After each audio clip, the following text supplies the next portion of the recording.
So ప్రస్తుతం మనతో పాటు సోషల్ యాక్టివిస్ట్ కృష్ణకుమారి గారు ఉన్నారు. వారితో మాట్లాడి అసలు ఈ విషయం గురించి పూర్తి డీటెయిల్స్ తెలుసుకున్నాం. నమస్తే మ్యామ్. నమస్తే. ప్రస్తుతం చూస్తున్నట్టయితే మంచు ఫ్యామిలీ వర్సెస్ సోషల్ మీడియా కానీ లేకపోతే రిపోర్టర్స్ కానీ జరుగుతూ ఉంది. TV9 ప్రతినిధిని అటాక్ చేయడం విజువల్స్ మనం చూస్తూనే ఉన్నాం. అసలు ఎందుకని ఇంతలా ఆయన ఉద్రేకంగా అటాక్ చేయాల్సి వచ్చింది? ఆయన టెన్షన్ లో ఉన్నారు అనేది మన అందరికీ అర్థమవుతుంది. ఎంత టెన్షన్ లో ఉన్నా ఒక డిసిప్లిన్ అని, మర్యాదని ఇలాంటివి ఎక్కువగా మాట్లాడుతూ ఉంటారు మోహన్ బాబు గారు. సో అలాంటి మోహన్ బాబు గారు ఎందుకని ఇలా చేశారంటారు? దీన్ని ఎలా చూడొచ్చు? అంటే ఒకటండి, ఒక 3-4 రోజులుగా ఈ విషయాలు బయటకు వస్తున్నాయి కానీ అంతకుముందు ఎన్ని రోజుల నుంచి గొడవలు అవుతున్నాయో మనకు తెలియదు. బయటకు వచ్చింది 3-4 రోజుల నుంచి. అంటే ఆయన వయసు ప్రభావం వల్ల కావచ్చు, ఆయన కంట్రోల్ చెయ్యాలి అని అనుకుని కంట్రోల్ చెయ్యలేని పరిస్థితులు కావచ్చు, మరి మనోజ్ ఇంత ఓపెన్ గా మాట్లాడటం కావచ్చు, ఎప్పుడు పక్కన చెవిలో జోరీగిలాగా ఉండే విష్ణు దగ్గర లేకపోవటం కావచ్చు, ఏవో ఒకటి చెప్తూ ఉండే జాగ్రత్తలు తీసుకునే విష్ణు దగ్గర లేకపోవటం కావచ్చు, ఒకవేళ ఆయనే నేనేమన్నా పొరపాటు చేశానా మనోజ్ గురించి అనే ఒక అంతర్మదనమో ఏమో తెలియదు కానీ ఏది ఏమైనప్పటికీ పైగా అన్నిటిని మించి పరువు బజారున పడింది అనే ఒక బాధ, ఇవన్నీ కలిసిన మానసిక స్థితిలో ఆయన ఉన్నారు. ఇంకా ఆయన ఈ మొత్తం ఎవరి మీద చూపించగలరు? కరెక్ట్ గా వీళ్ళు కనిపించారు. అంటే కైండ్ ఆఫ్ ఎక్స్ప్రెషన్ కి కూడా ఒక విధానం ఉంటుంది కదా. కావచ్చు, నేనేమి ఆయన చేసింది కరెక్ట్ అని అనట్లేదు. అసలు ఎందుకు ఇలా జరుగుండొచ్చు అనే దానికి ఆయన వైపు నుంచి నేను వివరణ చెప్తున్నా. అలాంటి సందర్భంలో ఎక్కడో ఒక చోట ఇది బ్లాస్ట్ అవ్వాలి. మామూలుగా అయితే ఇళ్లలో ఏం జరుగుతుందంటే తిరిగి సమాధానం చెప్పలేని వాళ్ళ మీదనో, భార్యల మీదనో, పిల్లల మీదనో, పని వాళ్ళ మీదనో వెళ్తుంది ఇది ఈ మొత్తం వ్యవహారం. అయితే ఆ లోపలికి వెళ్లే లోపు గేట్ దగ్గర వీళ్ళు మనోజ్ గారికి మీకు గొడవ ఏంటి అని గాని, మనోజ్ గారిని కొట్టారు ఏంటి అని గాని ఇవన్నీ అడిగేసరికి ఆయనకి ఒక సహనం నశించిపోయిన పరిస్థితిలో సంయమనం కోల్పోయి ఆయన అలా మైక్ తీసుకొని ఒకళ్ళ దగ్గర మైక్ తీసుకొని ఇంకొకళ్ళ నెత్తి బద్దలు కొట్టారు. అంటే నేనేమంటానంటే ఆ సందర్భంలో కూడా యాజ్ ఏ పబ్లిక్ ఫిగర్ గా సంయమనం చూపించాల్సిన అవసరం ఉంది. ఇప్పుడు ఇళ్లలో ఉండేవాళ్ళు ఇప్పుడు ఒక పంపు దగ్గర తగాదా అవుతా ఉంటది, బిందెలతో కొట్టుకుంటా ఉంటారు, లేదు పొలాల్లో పనిచేసే దగ్గర చాలగట్ల దగ్గర కొట్టుకుంటా ఉంటారు. ఎక్కడ ఘర్షణలు లేకుండా ఏ వాతావరణము ఏ పరిస్థితులు ఉండవు. ఘర్షణ అనేది చాలా మామూలు విషయం. ఒక 4 పని వాళ్ళు పనిచేస్తుంటే వాళ్ళలోనే నువ్వు ఎక్కువ చేసావంటే నేను ఎక్కువ చేశానని మన ఆఫీసుల్లో ఉండవు. ఫేవరెటిజమ్స్ నడుస్తుంటాయి. ఒకళ్ళు ఎక్కువ చేస్తారు, కొంతమంది పని దొంగలు ఉంటారు, కబుర్లు చెప్పి మాయ చేసే వాళ్ళు ఉంటారు, అన్నీ నడుస్తూనే ఉంటాయి. Very common. ఈ కామన్ సిచ్యువేషన్ లో ఆయన అలా అడిగేసరికి ఆయన సంయమనం కోల్పోవటం జరిగింది, కొట్టడం జరిగింది.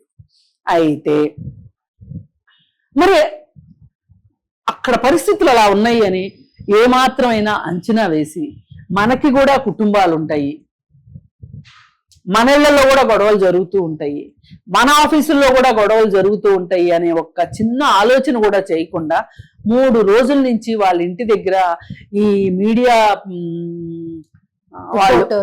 రిపోర్టర్స్ వాళ్ళ వల్లే వార్తలు తెలిసేది, నేను కాదు అనట్లా.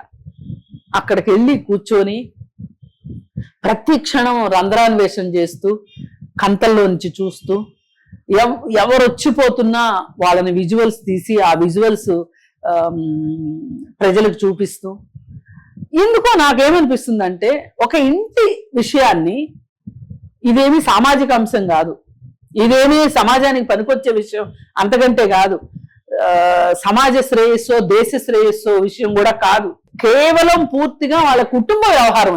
అది దాన్ని మనం ఇంతలా ప్రొజెక్ట్ చేసే విషయంలో ఇంతలా ఒకరికొకరు పోటీలు పడాలా అంటే, ఇప్పుడు నేను మీడియా పీపుల్ని నేను అనట్లేదు, తప్పు నేను ఎవరిని అంటానంటే ఈ మాట అనాల్సి వస్తే అసలు వాళ్ళకి పని చెప్పిన మీడియా ఓనర్స్ ఈ బాధ్యత.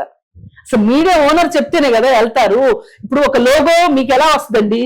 మీ ఆఫీస్ వాళ్ళు ఇస్తేనే కదా మీకు లోగో వచ్చేది. కానీ ఇది ఫస్ట్ బయటికి తీసుకొచ్చింది వాళ్ళే కదా మేడం. ఇది జరుగుతోంది అని చెప్పి మీడియా ముందరికి వచ్చింది వాళ్ళే. సో అలాంటప్పుడు నేనేం- పబ్లిక్ డెఫినెట్ గా అప్డేట్ ఏంటి అన్న క్యూరియాసిటీలో ఉంటారు కదా. ఉంటారు. రిపోర్టర్ అది అందించాలి అని అనుకుంటారు. అంటే నా పర్స్పెక్టివ్ ఎలా ఉంది అంటే, బులెటిన్ రిలీజ్ చేయొచ్చు, ఏమైనా చేయొచ్చు. ఇప్పుడు ఒక హాస్పిటల్ ఒక ప్రముఖుడు గురించి బులెటిన్ రిలీజ్ చేస్తా ఉంటది. మనం వెళ్ళి హాస్పిటల్ లోపలికి వెళ్ళి ఏమైంది అని మనం అడుగుతామా? దేనికైనా ఒక లిమిట్ ఉంటుంది అంటారు. అది మనము ఒక స్వీయ నియంత్రణ అంటారు దీన్ని. ఈ ఓనర్స్ ఎవరైతే ప్రెస్ ఓనర్స్ ఉన్నారో వాళ్ళు ఒకంత ఆ, ఒక గీత గీసుకోవాలి. ఒక లక్ష్మణ్ రేఖ అంటారు దాన్ని మీడియాలో.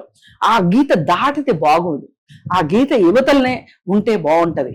పైగా నేననేది ఏంటి అంటే, చాలా మందికి నచ్చకపోవచ్చు, కానీ నేను ఇది మాట్లాడేది మోహన్ బాబు గురించి కాదు. ఆయన వైపు ఇన్ జనరల్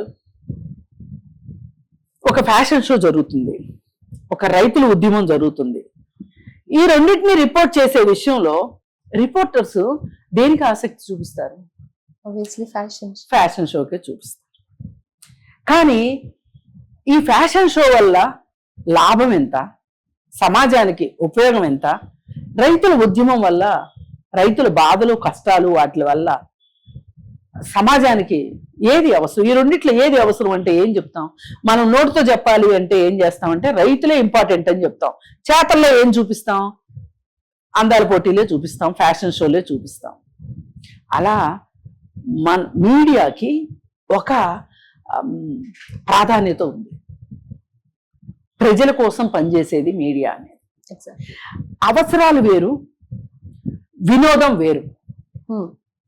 వినోదం కోసం మీరు ఇవన్నీ చూపిస్తుంది కరెక్టే, కానీ అవసరాలు, న్యూస్ ని చేరవేసే విషయంలో, ప్రజలకు అందించే విషయంలో ఆ న్యూస్ ఉపయోగకరమైనది అయి ఉండాలి, విజ్ఞానదాయకమయ్యేది అయి ఉండాలి, ఆలోచనాత్మకంగా అయ్యేది అయి ఉండాలి.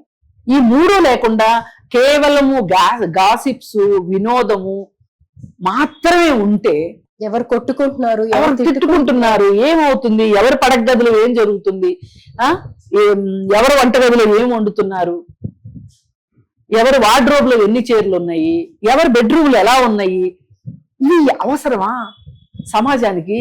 డబ్బులున్నోడు డబ్బులు ఖర్చు పెట్టి తైతక్కలాడతాడు. ఇది మనకు అవసరమా?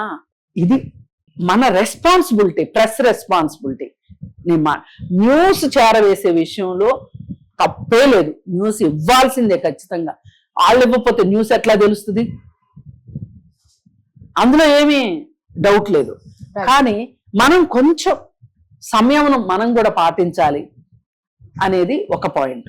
ఇంకా రెండోది, నన్ను బాగా బాధ పెట్టిన విషయం ఏంటి అంటే, వాళ్ళ ఇంట్లో పనిచేసే పని అమ్మాయి దగ్గర మంచిగా మాట్లాడి రికార్డ్ చేస్తున్నామని చెప్పకుండా అది రికార్డ్ చేసి పబ్లిక్ చేశారు చూడండి. ఇది కరెక్టా? Very bad. అసలు వెరీ బ్యాడ్. తను అది అబ్జర్వ్ కూడా చేయలేదు. పాపం ఏదో మామూలుగా అడుగుతున్నారు అన్నట్టుగా తను చెప్పింది. తను నన్నేగా అడిగారు ఇంకేంటి అన్నట్టు అమాయకంగా చెప్పింది.